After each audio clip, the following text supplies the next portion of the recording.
School service commission শিক্ষক নেবার জন্য বিজ্ঞপ্তি দিয়েছিল। গত 21শে জুলাই আবেদনপত্রের শেষ দিন ছিল।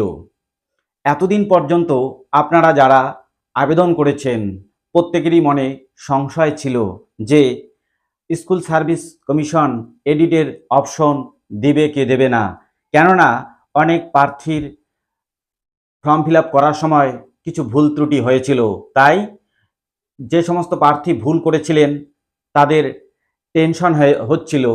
তবে আজ টেনশনের অবসান হলো, কেননা স্কুল সার্ভিস কমিশন তার অফিসিয়াল ওয়েবসাইটে একটা নোটিশ দিয়ে জানিয়ে এডিটের কোন কোন বিষয়গুলো এডিট করা যাবে তা জানিয়ে দিয়েছে। নোটিশটির মেমো নাম্বার 1433/ESTT/2025।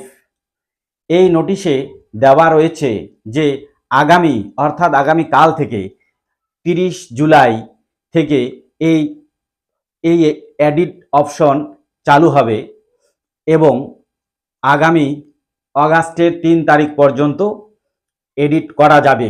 সুতরাং হাতে সময় খুব কম, এই 5 দিনের মধ্যে আপনাদের এডিট করে নিতে হবে যদি ভুল ত্রুটি থাকে। আর যদি ভুল ত্রুটি নাও থাকে, আমার মনে হচ্ছে আপনারা যারা আবেদন করেছেন তাদের প্রত্যেকেরই ফর্মটা একবার চেক করে নেওয়া উচিত। এবার আসছি কি কি বিষয় এডিট করা যাবে।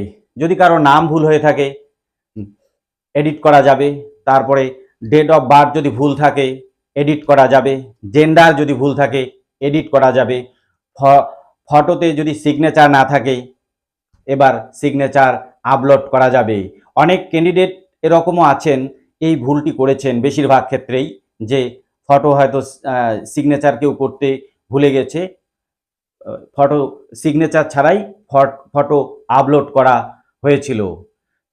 সুতরাং আপনারা এবার পড়াশোনায় জোরদার মনোযোগ দিন, কারণ এডিটের অপশন দিল স্কুল সার্ভিস কমিশন, পরীক্ষার দিনক্ষণ ঘোষণা করেছে।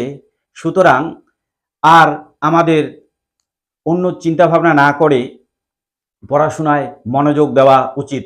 একটা বিষয় আমাদের বিভ্রান্ত করছে ওবিসি কেসটা নিয়ে। ওবিসি কেস জটিলতা মিটছে না। ওবিসি জটিলতা না মিটলে নিয়োগের ক্ষেত্রে যে 100% রোস্টারের নিয়ম আছে তা মেনটেন করা কঠিন।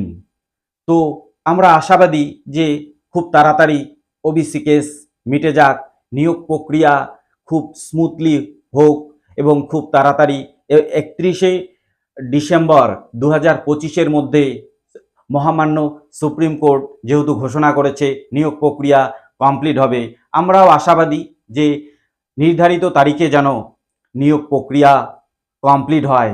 আপনারা যারা শিক্ষক পদপ্রার্থী রয়েছেন তাদের শিক্ষক হওয়ার স্বপ্ন পূরণ হোক, এই শুভকামনা জানিয়ে আজ শেষ করছি। ধন্যবাদ।